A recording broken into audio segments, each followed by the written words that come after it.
Nobody's on yet, so. Oh,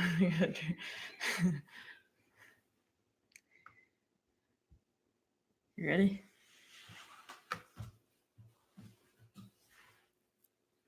Hey guys, welcome back to Husband and Wife Outdoor Life. Ashley and Laura here. This is my sister, for those of you that don't know. Today we are doing a live Q&A on women in the outdoors. So any questions you might have, feel free to post them in the comments here on YouTube or right there on Instagram. So we have you both live over here, YouTube, meet Instagram, Instagram, meet YouTube. We also got a few questions earlier in the last couple weeks that we wrote down. So we'll be answering those first until some questions come through live. So it looks like we do have at least one viewer, a couple viewers on right now. So hi guys, thanks for joining us. We're going to start right away with the very first question. Let's see. Amanda wrote on our Facebook page, she said, shoes, hiking boots, or trail running shoes? How do you decide? What do you recommend? Does it really matter? I don't want to spend a fortune. So that's a great question. Thanks for asking. Laura and I both wear two different kinds of shoes. We think it's a personal preference thing. Shoes are very subjective. It's kind of a trial and error thing. Some groups are 100% for boots and some are 100% for trail running shoes. And I think it's all personal preference. You kind of have to go try them on, see how they work for you. So for me, I don't know if you can see that. I wear a Brooks trail running shoe. Some of you have seen this on the channel. So it's kind of in the shadow there, sorry. So I don't like boots. I've wore them before, but they caused a lot of blisters. They were really hot. They're heavy. I had a lot of foot fatigue with them. Once I switched to a trail running shoe, I found I didn't have any foot fatigue. My blisters went away. My feet weren't sweating as bad. They're definitely lighter. And I think that's what contributes to the foot fatigue not being an issue anymore. So I go with trail runners. The only time I ever wear boots is if there's snow on the ground or if I'm hunting and I'm carrying a heavy load. Yeah, that's about it for me. I mainly wear just hiking shoes. I wear the Keen Covens. I found that waterproof shoes for me are definitely not where it's at. I need to have something that's breathable. If my socks get muddy or dirty, I mean, that's the name of the game. The big part that's important is your socks. That's a huge part of your footwear. It's not just your shoes. If I was going to skimp on anything, I would not skimp on shoes or socks. That's the main thing that I would spend good quality money on. Yeah. So budget friendly might not be the way to go. Yeah. But try a lot of things on and see what works for your feet. So if that's boots, that's boots. If that's trail runners, it's trail runners. Absolutely. So thanks for the question. Appreciate that one. Let's see. I don't think we have any questions on Instagram yet. None yet. And none on YouTube. Okay. So we'll move to our second one. This was a really good question. So Renee, if you're watching, thank you. You posted this, I think, on our YouTube comment section. You said, would you feel safe backpacking alone if Matt wasn't there? Actually, I think it was Instagram she posted It was Instagram. Yep. So thanks, Renee. That is an excellent question. So as most of you know, this is husband and wife outdoor life. So Matt and I typically hike together. And I don't show any solo hiking adventures on our channel just simply because we are husband and wife, outdoor life. But do I feel safe backpacking without Matt? And to phrase this to Laura, do you feel safe hiking without Dan? And the answer is yeah, I do. But I think it stems with a confidence that I have in my hiking ability and my backpacking experience. So Laura and I have been in the outdoors since we were children. Our parents took us hiking. Our parents took us camping. It's not new to us. It's not something we learned last year. No. So I think that confidence builds, and I think you're comfortable with just actually going and like starting your stove and filtering water and setting up a tent by yourself. And I think that's huge. That's a huge part of it. I would agree. Yeah. I think also having your solid plan A when you go out, knowing exactly what you're going to do, but also recognize that you need a stellar plan B. Things do happen. Yeah. Plan B should also be in your books as well, too. Oh, yeah. You've seen Matt and I goof up on the channel before, and we've always Followed a beaver trail. Followed Plan B. Yeah. So another big thing that both of our groups do is we leave a planned itinerary with someone at home that we trust. So for us, typically that's our mother.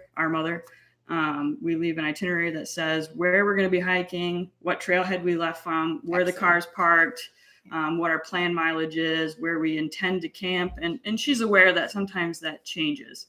And another thing that Matt and I do, I know we've talked on the channel, is we carry an InReach or DeLorme InReach. Yeah, DeLorme InReach, which is a Garmin GPS or satellite device. And if I was to go solo, that would be 100% something in my pack, because I could always get help if I needed it, even if I didn't have cell service. So, but yeah, one of those devices can be good. So, all right. Any questions on that? I don't think so.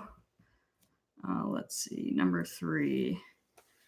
Mattchigan. I think that's how you say your name, Matt, from Michigan, I'm guessing. He asks a really great question. Yes. And he says, what can be done to get more women in the outdoors? That's a huge question. I think we could do an entire Q&A on just that. Absolutely. Honestly, it's mainly about that, sharing your experience. Yep. Women can connect with other women when you get in the outdoors. We all have a purpose or a reason as to why we want to hike, why we want to be in the mountains or on a trail. And if you start sharing your reasons as to why, other women will connect with that and possibly share that same experience as well. Yeah, definitely. Share it with your friends.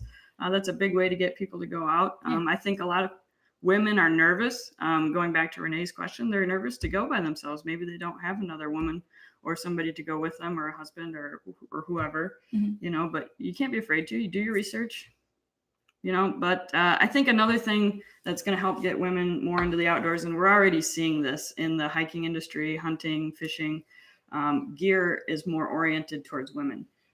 Every day there's more and more women's sections or women's dedicated gear, which makes a big difference. But I think improvements in that area is going to help get more women in the outdoors. So yes, there is women specific gear out there. No, I don't think it's all very good. Honestly, it needs to be more practical. Like women's hiking pants, they need pockets too, not just men's pants. So I do find that I still wear a lot of men's hiking clothes and men's gear because it's just simply more practical. So I think companies recognizing that women are 50% of their market is going to be huge. And then one other point I wanted to make on that too is there's a lot of awesome groups out there, either on Facebook, Instagram, YouTube. A big one out there that you may know, All Women, All Trails. Matt and I wrote a couple pieces for them on their blog online, but they do some awesome women-specific information. Their Facebook page is huge. I mean, thousands and thousands of members, and every question is safe. So, they have a lot of really good information on there. So check them out if you haven't. Check other women's groups out on Facebook and Instagram. Yep, absolutely. But yeah, that's going to help get more women out into the outdoors. Let's see. What was our next question? This one I think was a joke question, but we're going to answer it anyways. Mike asks, what are your favorite chocolate recipes for camping? So many of you know that Matt is the chef in our group, or my group anyways. So I don't typically do much cooking, especially chocolate baking or anything like that. So the number one chocolate in my bag is a Snickers bar. And this isn't just a joke. A Snickers bar is a great hiking snack. It's got 250 calories packed into a tiny little package. It's great energy. This is easy to pack. It doesn't fill up your food bag. They're great snacks and they taste pretty good. So another chocolate recipe Matt and I have made on our channel, which if you haven't seen, go check it out. It's on the Mattchigan video towards the middle or the end. Yeah. We make a packet gourmet Boston cream. I think it's called Boston cream parfait. There's some pretty funny bloopers on that one, so go check it out. But Yeah. yeah, that one's good too. Another one that we used to do a lot was the endangered species chocolate bar. They make all different kinds. I think the one that Dan and I did a lot was the almond dark chocolate sea salt bar. Yep. Those almonds have great protein in it as well too, so that's a great idea as well. Yep. And then a percent of that profit does go back to endangered species. So that's a great one to get. And then if you're just regular camping, s'mores pie. So everybody does s'mores over a campfire, but s'mores pie is something you can do in your Dutch oven. You simply mash up graham crackers or Teddy Grahams, add a little butter into the bottom of your Dutch oven. Then you add in chocolate chips, or you could add in Hershey bars, and then you can add in mini marshmallows. You cover it, you let that bake, you let that cook, and that makes a very good s'mores pie. It's honestly better than a s'more, in my opinion. Okay. Looks like we have some questions on Instagram. Yes. So DragonKnickKnacks says, what kind of snacks do you recommend for hiking and or camping? Snacks. Okay, so snacks are important because, it's when you're a little bit tired, you stopped on the side of the trail, you're taking a little bit of a break, you need that quick energy boost. We already talked about Snickers bars. I know Matt and I tend to go for really light snacks like banana chips. That offer a big punch with electrolytes. Jerky. We use Gatorade powders, meat, cheese, and crackers. Those are all good options. Don't be afraid to take cheese on the trail. Yeah. I get that a lot. Isn't your cheese going to spoil? No, it's not. It takes several days for that to go bad. Don't worry about it. It stays cool in your bag at night. So, bring cheese. It's good. Another question came out was, what's the name of the channel? The channel is Husband Wife Outdoor Life. Yep, Husband Wife Outdoor Life. If you search that in the YouTube search bar, you should see this logo. Let me see if I can hold that up. That's the one you're looking for on YouTube. Yeah. So, yeah. Husband Wife Outdoor Life. All right. So back to some other questions. Okay, where did we leave off? We left off on Mike. Okay, so we're going back. Mattchigan asked another question. Thanks again. He says, how do y'all set up your perch rigs? So as you know, Laura and I do a lot of fishing together. That stems from our dad. He took us fishing as young kids, but we do a lot of perch fishing, and I think perch are probably some of the easiest fish to catch. They're a lot of fun and they taste great. So if you're into eating fish, that's definitely a good one. They're your after the lunch crowd too. It's not a fish that you have to wake up early to go seek out. You can wake up, with the sun and enjoy your morning in camp, and then go out after lunch and just hang out in a nice sunny spot, and you're going to catch fish. Yeah, if you find a weed bed, there's probably perch in there. Absolutely. So to answer your question, Matt, typically we use, you want to show Instagram, I'll show YouTube. Yeah. Perch rigs. You can buy them at any outdoor store, Cabela's, Gander Mountain, wherever. Typically they have a blade, a bead, and a couple hooks. And you can tip it with a little piece of worm, a night crawler, wax worms, or minnows, and you'll pretty much golden for any sort of panfish. So they're not hard to use. They typically have two leads on them that have a hook, a blade, and a bead of some sort. The top, you hook to your line. You can, tie like just a simple fishing knot. And then the bottom is where you actually put weight. So you want to have just a bit of weight hanging from like a teardrop weight to pull this rig down to the bottom, and then you just have gobs of worm on those hooks. They love little gobs of like leaf worm, or you can break a night crawler in multiple pieces. Or minnows. Yep, minnows are great as well too. Yep, and you can do one hook, right? One hook can be a minnow, one hook can be a worm, and just kind of figure out what the fish like. And you can hook that minnow in a couple different ways, either behind the dorsal fin, right through the mouth, right behind the eyes, however, and just kind of see what the fish like. But yeah, that's how we do our perch rigs for summertime. For the wintertime, as you know, Laura and I also like to go ice fishing. Just a small, like tiny, like 3 millimeter, 4 millimeter, maybe even a 5 millimeter jig head tipped with a wax worm.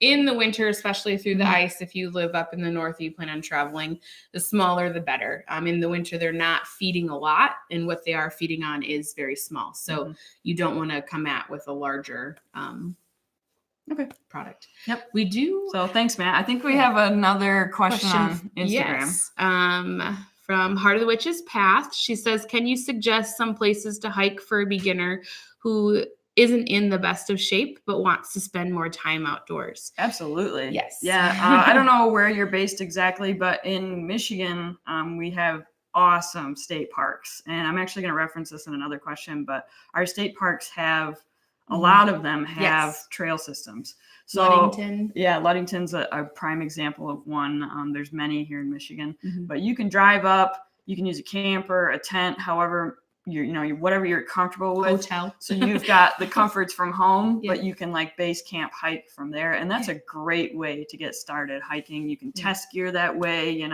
even if you want to go backpacking someday, you can totally pack your pack like you're going backpacking, put it in the back of your car, drive to the state park, get your pack out, shut your car door and tell yourself, I'm not going to get back in my car. I'm going to test everything out right here at this site. So you're safe, you're 2 minutes from safety, but you're still testing out your gear and you're seeing how it goes. So I think that's a great way to start. State parks here in Michigan. Ludington is an awesome one. Prime example. They also have, some of them have walk-in sites. Yeah. So let's say you want to get away from the RV crowd. Maybe you don't have a camper and you want to just use your backpacking tent. Ludington has them. Sleepy Hollow has them. Negrogon is another one where they're walk-in sites where some of them are 500 feet from the parking lot. And some are, maybe 3 miles, Yeah. So we have videos of all those on our channel. So check those out. And mainly recognizing that it's not a race. We all go into the outdoors, I said it earlier, for a specific reason. I know Matt and Ashley like to bird watch a lot.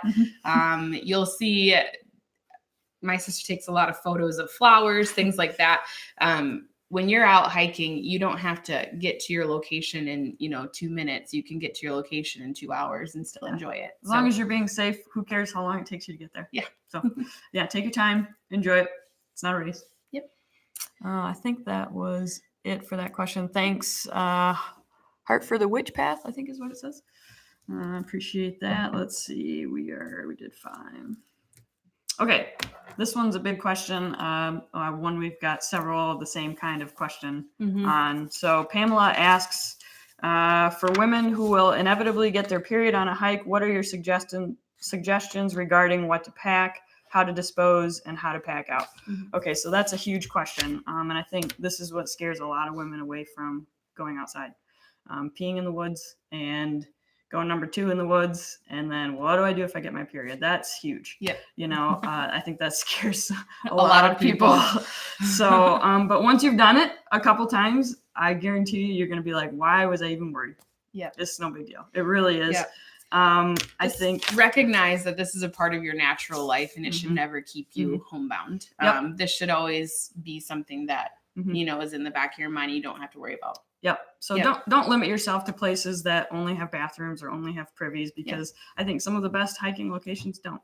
But as far as what to bring or how to do it, a product I want to mention on here is called the Kula cloth. I know a lot of women hikers out there use what's called a pee rag or a pee cloth. If you don't know what that is, it's basically a substitute for toilet paper. So if you go pee in the woods and you use toilet paper, you either have to bury that or pack it out.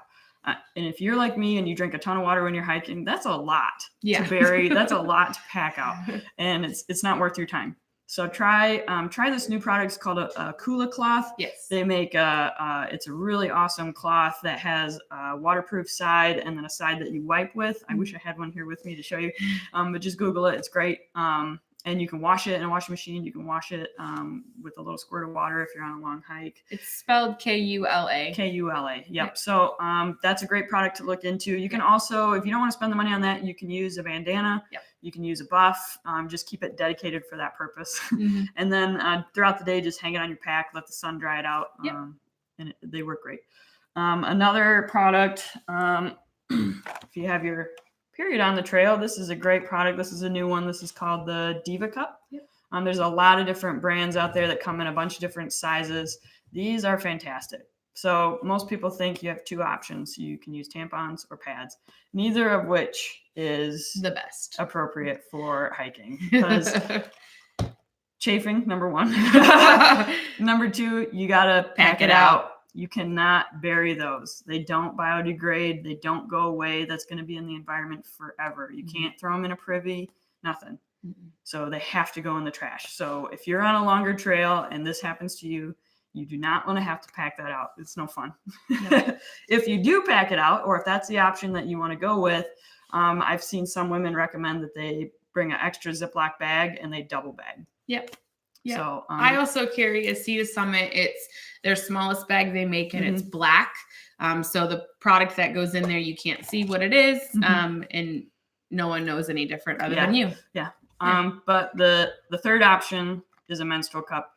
If you don't know what these are, go online and take a look. But basically what this does is it captures all the fluid, and you just pour it right out when it's full. And these last 12 hours safely. 12 hours. Yeah. Yes, I'm serious. 12 hours. They don't leak. They're awesome. Give it a try. Don't let the trail hike trip be the first time you use it. Try it out at home. Maybe you got a weekend at home where the timing is perfect and you're in an environment where cleaning's not an issue. Give it a try, then practice with it. But there's a lot of instructions right on the package. There's a lot of threads on these online. Check it out. They're definitely worth your time. Absolutely. So it saves, there's no packing out. No, you just dig a cat hole, or you can dump it in the privy. Just don't drop it in the privy. We did get a question on Instagram from DragonKnickKnacks. She says, do you have any recommended camping meals? Absolutely. Yes. Backpacking, you can go on that one. Backpacking, Matt and I typically use dehydrated foods if we're bringing the stove. Packet Gourmet is a favorite brand of ours. And they have a lot of great meals. You can check their website out. I'll link it below once this is done. But we really like their ramen rescue. That's super light. I think we've ate it on like half our videos on the channel here. Yeah. But it's super light, tastes really good. It's very filling. Their chili, the Texas State Fair chili is another big favorite of ours. The Dottie's chicken and dumplings. So it's like home cooked meals because they're hand packed. They're made, right here in the U.S. and they're really good. So check them out. As far as like regular camping in a campground, there's a lot of great meals that you can make. One of our family favorites is getting a pie iron, and it's just a square cast iron thing. It collapses on itself and has a long handle. You put it over the fire, but what's inside of it, you can do a lot of different things. Our favorite recipe, though, is pizza. So you take 2 pieces of bread, you add all of your pizza toppings, you close it, you toast it on both sides, and it creates a fantastic meal. Also, Dutch oven cooking is a highlight of my camping experience. Now it's something I'm just starting to get into. We're actually going to be doing a cooking with Laura, a campfire cooking corner. Yeah. And that's coming up in June. Yes. So stay tuned for that. If you guys aren't already, hit that subscribe button over there and check out some of our other videos. But yeah, we have a cooking corner coming. So check that out. That's going to be good. So Heart of the Witch's Path did ask, do you know if those dehydrated meals have vegetarian options? Absolutely. They do. So pretty much all of the companies that make them, Alpine Air, Mountain House, Backpackers Pantry, Packet Gourmet, they all have vegetarian options. Some of them have vegan options. Yep. Some are gluten conscious. And nut allergy, I know, is covered in some of them too. So check that out. Yeah, absolutely. All right. Well, that's pretty much it for our questions. If anybody else has any more questions. Oh, no, we have one more. Excuse me. Matt's got one on YouTube too. Oh, we do. Yep. Which one is it, Matt, here? There are warnings about ticks being a problem in Michigan this year. Any equipment tips, basic protection?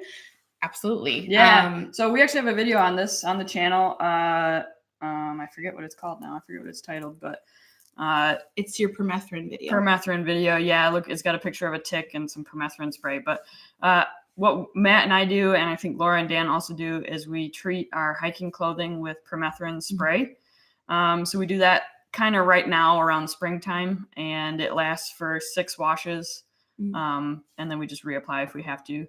And then we also use Picardin on our skin. Yep. So any exposed skin gets Picardin. Clothing is all treated with permethrin. And just follow the instructions on the bottle. Sawyer makes a great spray bottle kind Yeah. that's super easy to use. You don't have to mix. You don't have to dilute it. You just spray it right on. Yeah. The other thing Matt and I do is we wear gaiters on our shoes. As you know, ticks sometimes come from the ground up. So if you tuck your pants into that, they have to crawl over top the gaiter, which is treated. Yeah. So I think last year we found one tick on Matt's pant leg, and it was already dead. So Yeah. it didn't even make it up past his gaiter very far. So one of the things on Picardin too, it is safe for the environment. Mhm. So the Picardin style bug spray, if you're walking in a water stream, so if you're fly fishing or if you're stream crossing, things like that, when that gets in the water, it's not harmful to that environment. So that's a great option to use as far as bug control. Permethrin does have some warnings. When you spray that on your clothing, you want to do that away from a water source. Mm-hmm. It does harm fish in aquatic, but once it's dry, it's fine. Mm-hmm. And the other thing too is if you have cats, especially outdoor cats, it is poisonous to them when it's wet. Yes. Once it's dry, you're good. You can have that stuff in your house. It's okay. But when it's wet, it is hazardous to cats. Yep. So do it away from them. Yep.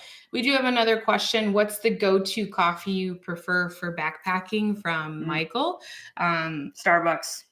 Ashley does like the Starbucks. Instant Via is what it's called. It comes in like 4 or 5 different flavors. They even have the latte ones too. They do.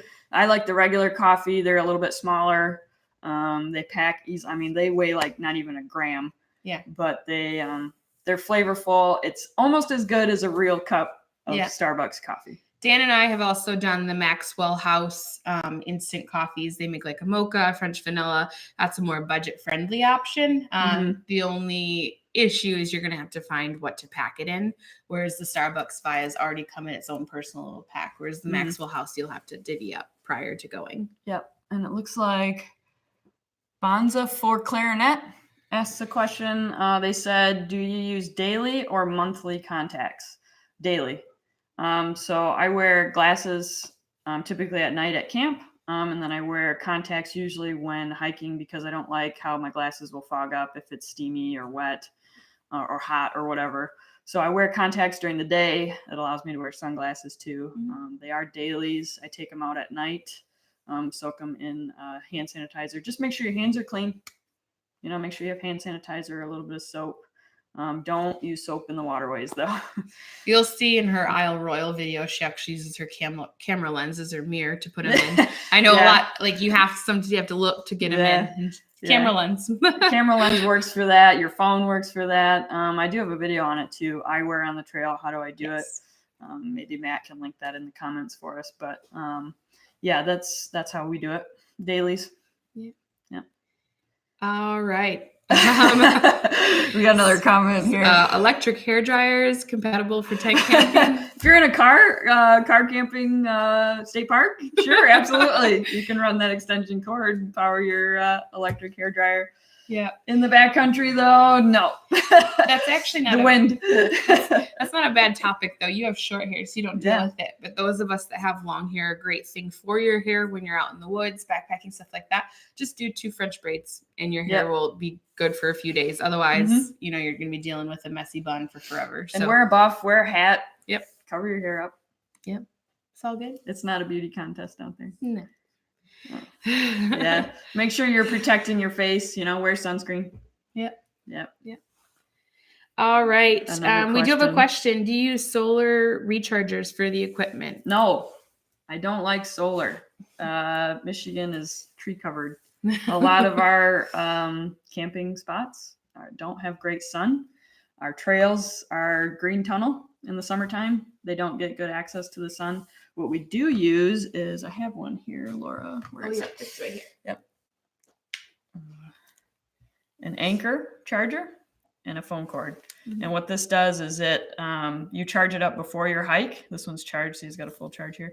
Charge it up before your hike at home, and this will charge your like a standard iPhone like 5 or 6 times. So they make smaller versions of these. We've also carried a Mophie pack before. Yep. Those are a lot lighter. They're a lot lighter, but they're fewer charges. So like when we went to Isle Royal for 10 days, I carried this one. If we do an overnighter, I'll carry a small Mophie. Dan and I did use, we searched a budget-friendly option, and we bought it at Target. It was like a $5 charger. It did charge the phone twice. The only thing was when it did get cold at night, that battery life in the charge block did go down. So put it in your sleeping bag, keep it warm with you at night. Yeah, that's a very good point. Otherwise, that charge will go down.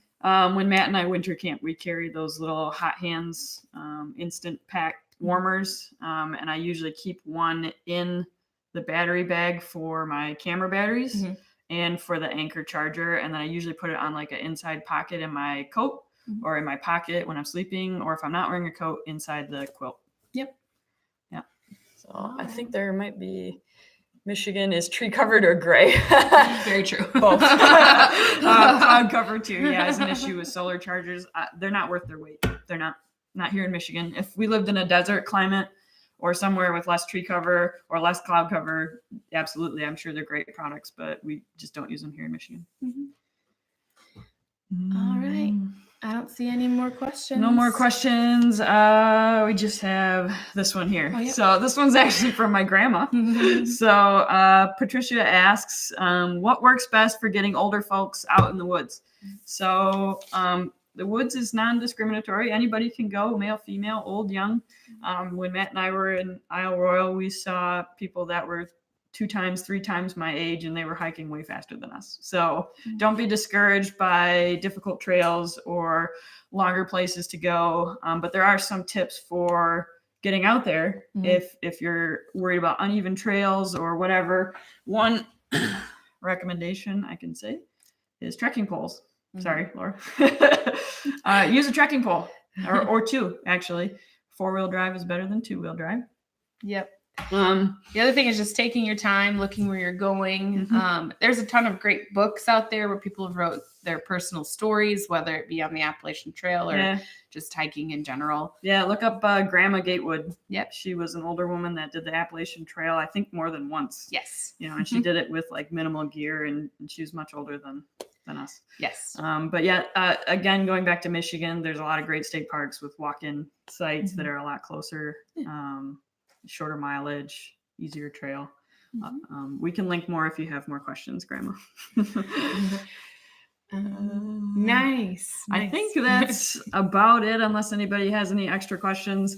If you saw this from Instagram, you may have saw on one of my posts, I said that I would maybe have some prizes for our 2 favorite questions. And that's factual. We do. So we picked out 2 of our favorite questions. I think we're going to go with this one and this one. We can. How about we announce after the video on our Instagram feed? Yep. We're going to announce it later. Yeah. But 2 of you, we'll look through the questions and make sure. But 2 of you have a prize coming. Yeah. I'll show you. You're going to get some husband and wife outdoor life stickers. And a shirt. Woo-hoo! Yay! You'll be our first YouTube subscribers to get a giveaway. Yes. Yeah, absolutely. That'd be kind of cool. So, hey, don't forget to like this video. Don't forget to hit the subscribe button if you want to see more content. We have a ton coming your way. So Matt and I have a lot of trips planned. Laura and Dan will be joining us for some of them. So stay tuned for that. And thanks so much for watching. Bye. Stay tuned for our next adventure. Thanks.